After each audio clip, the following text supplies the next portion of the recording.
Thank you for joining us today. We're doing a talk on delivering outcomes. Stop talking, start proving value. I can appreciate the irony of the title that we are actually going to spend half an hour talking to you, but the goal here is really to set out quite a challenging position around the way that we think about L&D going forward inside our space, as well as hopefully providing practical examples around how we can start to prove value more effectively. One of the things that we truly believe is that L&D needs to own performance inside organizations.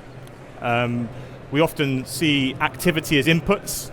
We don't always know what the outcome or the benefit of that activity is. And so for us, we believe there needs to be a shift inside the L&D space to ensure that organizations are always thinking about the way that learning, skills, development, and those inputs and activities influence and impact individual, team, and organizational performance. And so you need to start with the outcomes to be able to get to that point.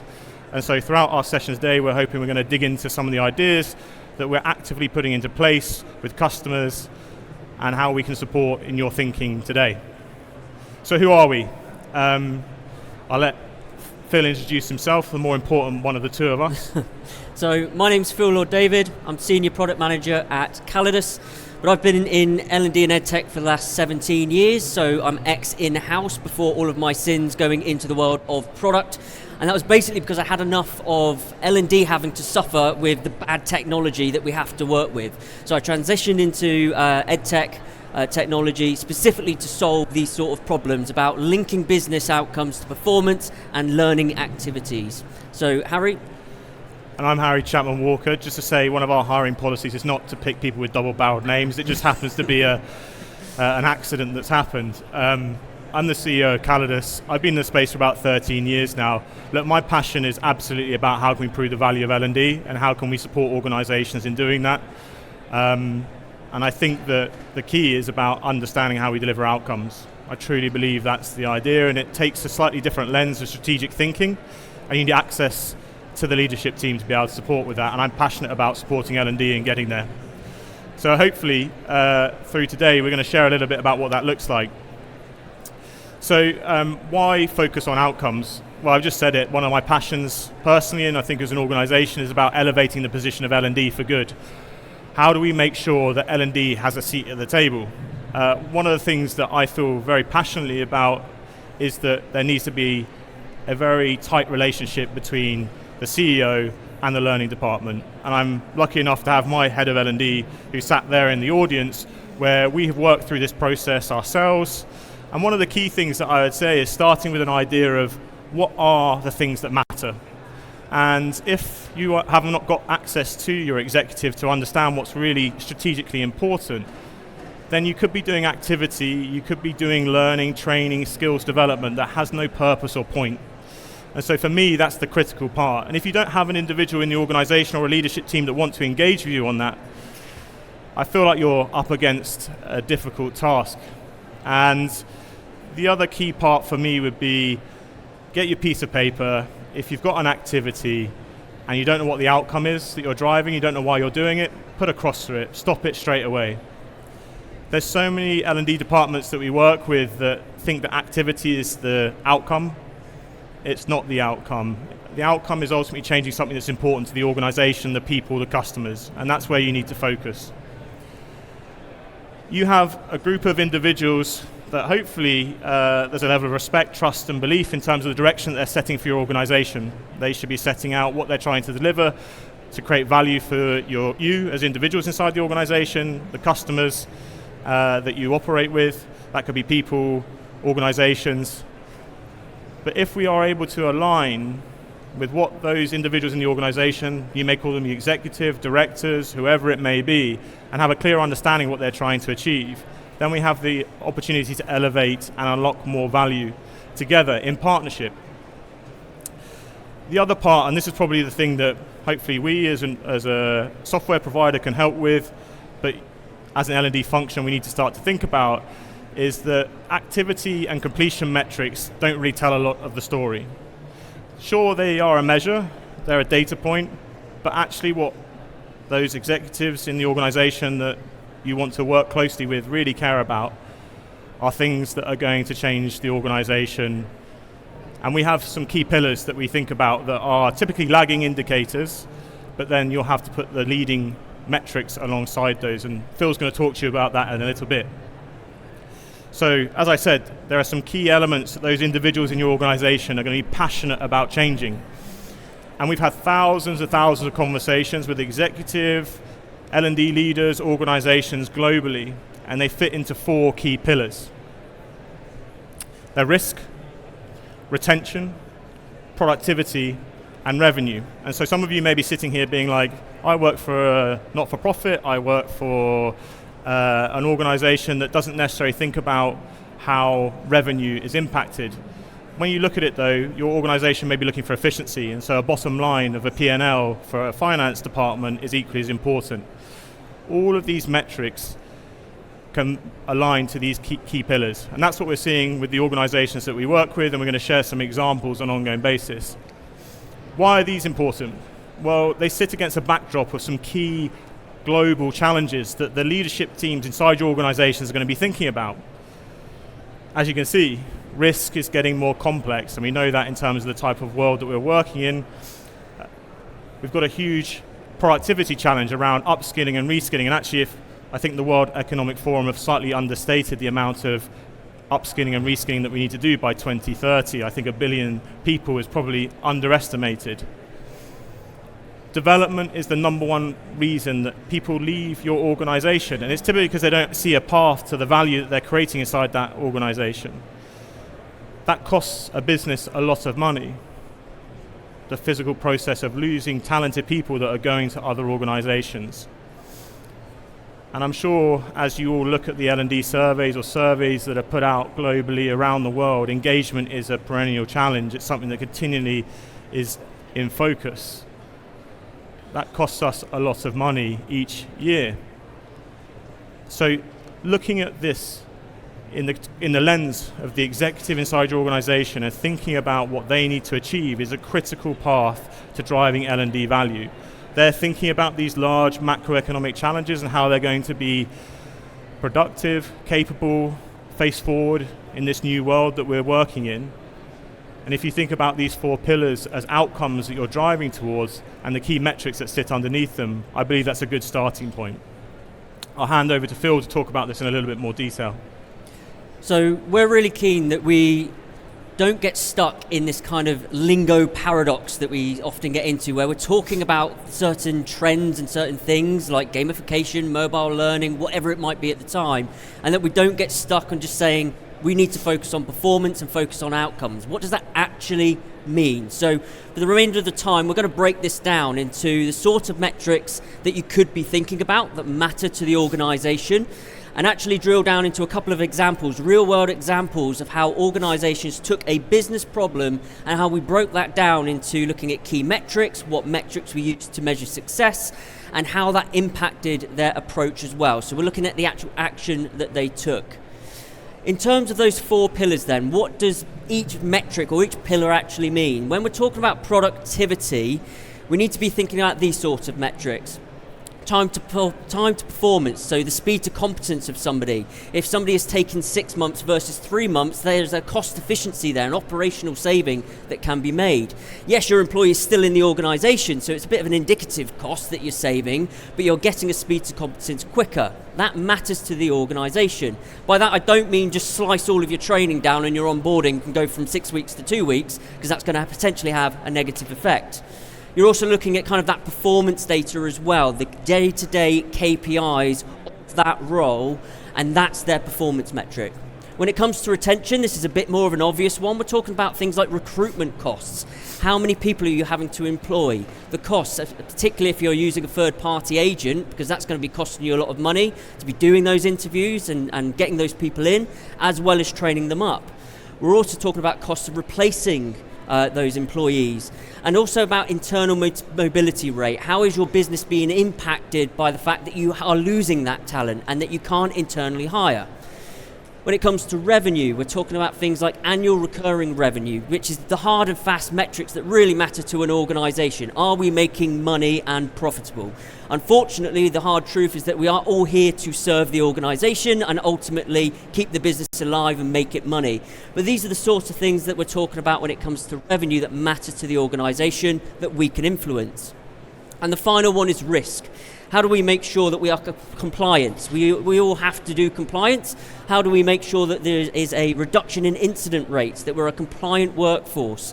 How do we minimise operational losses and things like if somebody does get injured, that's a cost to the organisation because they're out, injured, and you're still having to pay. So these are the sort of metrics. It's not an extensive list of metrics. I really want to stress that, but this is what we're sort of talking about. So when we talk outcomes, these are the stuff that we need to be thinking about. Now, this is really tricky for us in L&D to try and impact these metrics, right? Because they are big metrics to try and influence.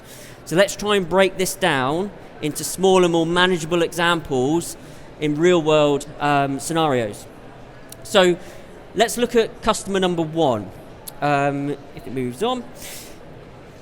This first customer is a heavily regulated utilities company. All right, they are governed by an external body, highly regulated, and they are targeted on things like, from an organisational point of view, things like customer service and reaching those particular levels.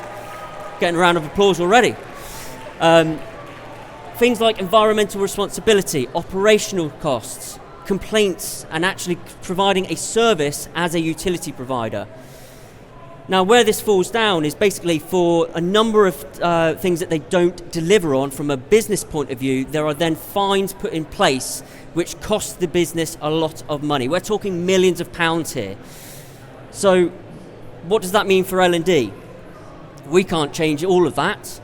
So what we did, we were challenged with a particular business outcome. We wanted to reduce the number of complaints by 20%. It was over a 2-year period in this particular scenario, so that we would save the company money.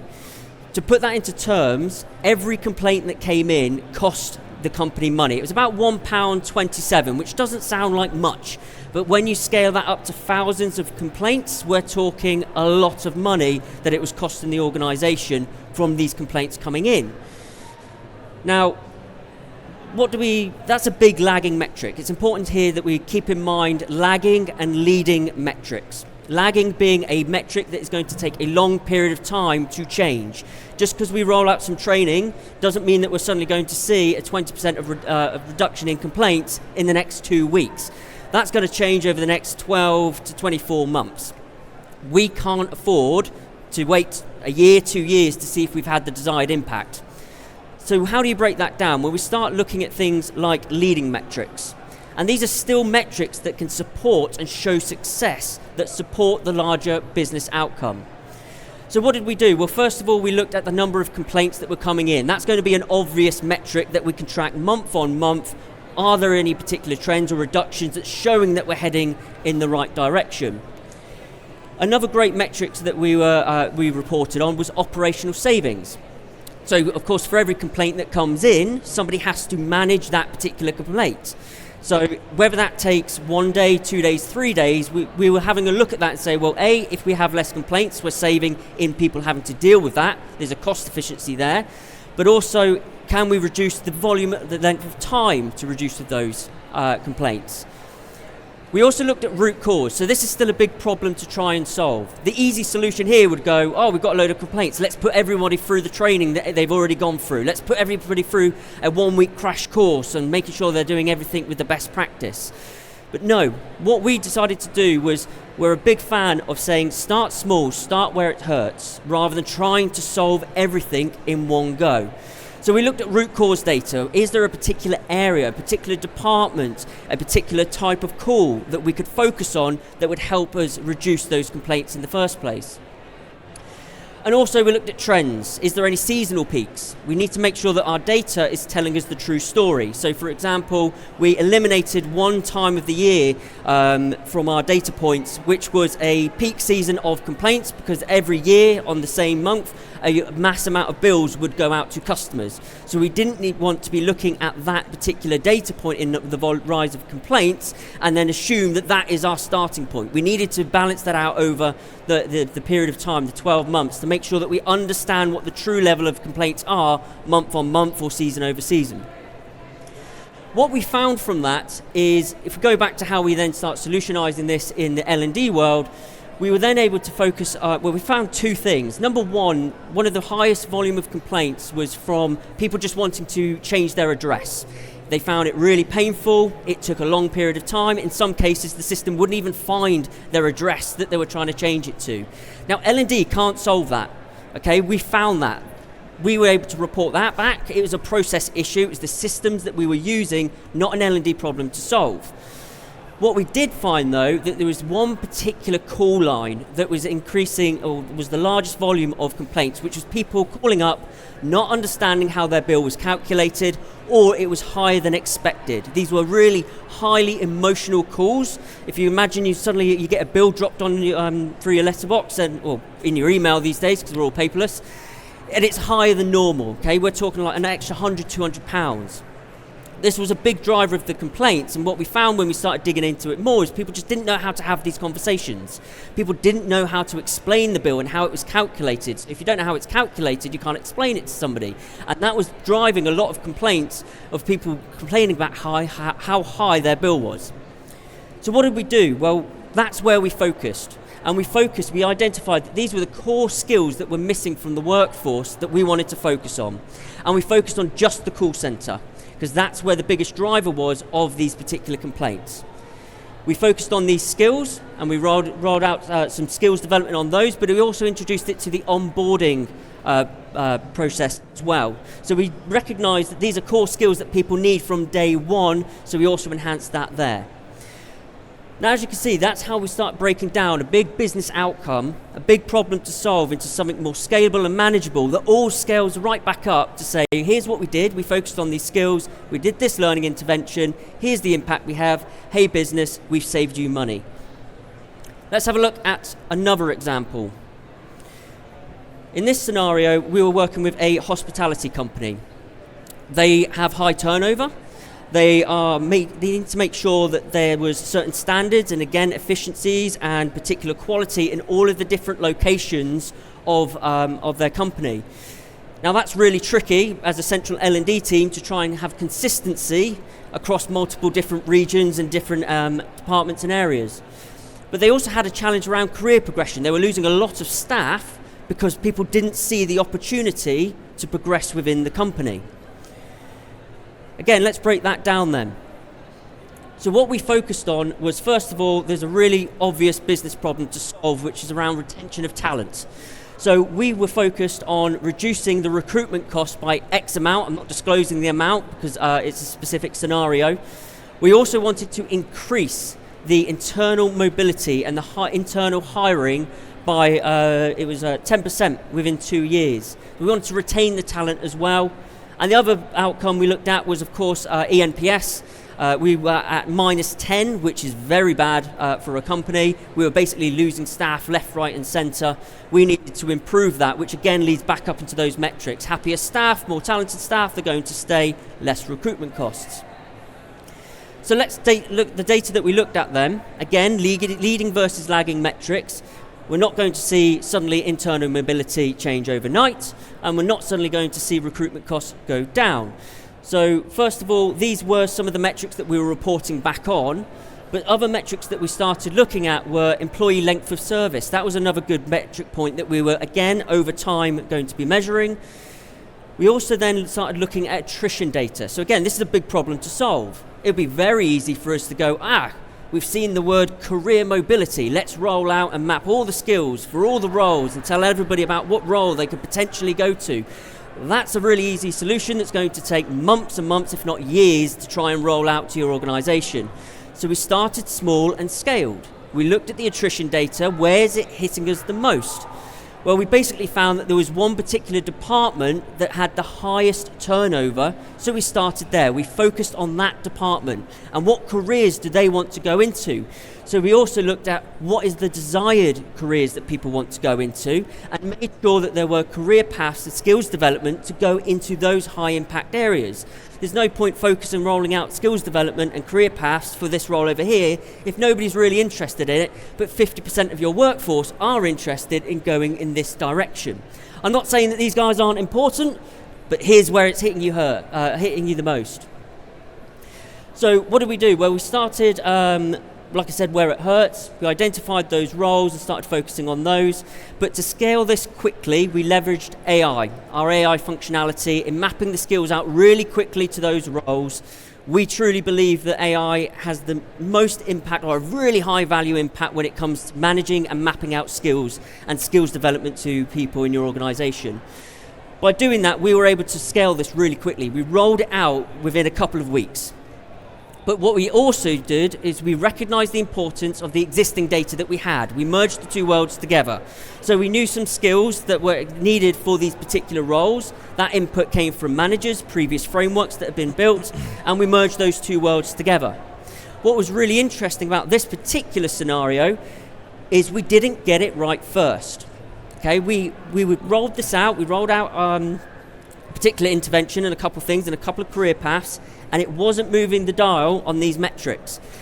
And if we didn't have those metrics and we only looked at the business outcomes, 2 years down the line, the organisation had gone, what the hell have you been doing? Yeah, we've seen no impact.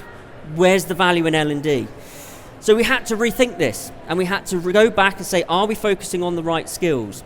Are we doing the right learning interventions? Are these the right metrics to be focusing on? And are these the ones that are telling us if we're heading in the right direction?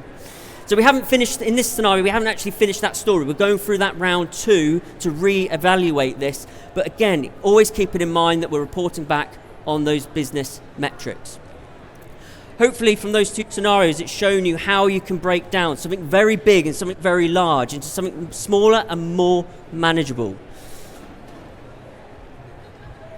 Nice. And I think when you look at that diagram, I'm sure some of you are like, well, we started over here and we tried to work towards the outcome rather than starting with the outcome first. And I think that's the biggest shift that we're seeing in L&D at the moment. And I think this is something that's not necessary for everyone, maybe in L&D. They don't want to go after this.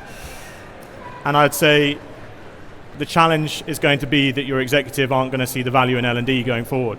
That's the reality. And I think that you're seeing a marked shift in the momentum around the desire to see L&D as a true performance driver, something that's going to change the way the organization delivers value. And if there's any piece of advice outside of all that useful insight in terms of where to start, if you can't draw a line to an outcome of some of the activity you're currently undertaking, put a line through it. If you haven't got a conversation started with your executive team about what's important, go and knock on the door. If you can't get access to your executive team, let's be honest, let's have a real honest conversation here. Are you at the right organization to change outcomes in L&D? Alternatively, maybe you go and pull the strategy document, you work out what's important, and you start small, as Phil's just said, and you start to prove 1 or 2 key metrics, and you get your seat at the table.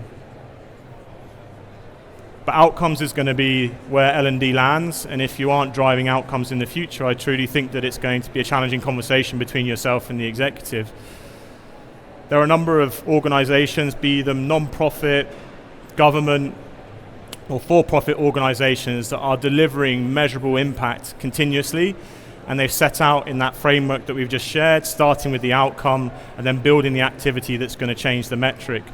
That measurability is going to be the difference between them getting further investment inside their organization. I know that HMRC, hopefully we get some money back on our tax, but more importantly, it's the justification for more investment in the development activities. And I think that's the critical part here. We need to be able to say and prove, both qualitatively and quantitatively with leading and lagging metrics, the impact that we're having. And that for me is 2026 L&D beyond. That's where it's going. Look, we're around if you want to have a chat. We've got a lovely stand here if you want to see how we're doing that from a software perspective. We're absolutely laser focused on linking learning skills and development to individual team and business performance. Our differentiator is the fact that it layers across that whole piece. As I said before, we feel passionately that L&D should own performance, because inside development, where that performance conversation happens, that's where the feedback, the development skills gaps are identified, and that's where we can start to move that forward. The activities of learning skills and development ultimately change performance, and that's why we feel they need to be linked heavily.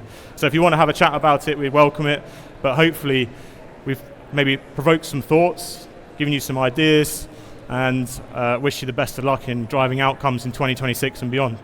Thank you.